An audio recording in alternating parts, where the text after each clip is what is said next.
y a 10 ans, à Genève, le 22 février 2008, le Grand Conseil votait la loi sur les surélévations d'immeubles.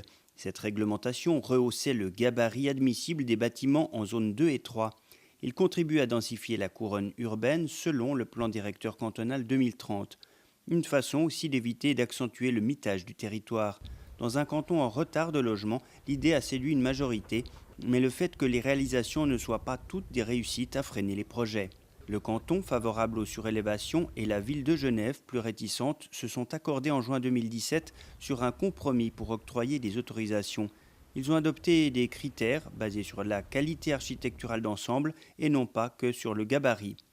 La méthode tient compte du style du quartier, de celui de l'îlot d'immeubles, de l'impact visuel sur l'espace public ou privé et de la proportion de l'ajout face au socle.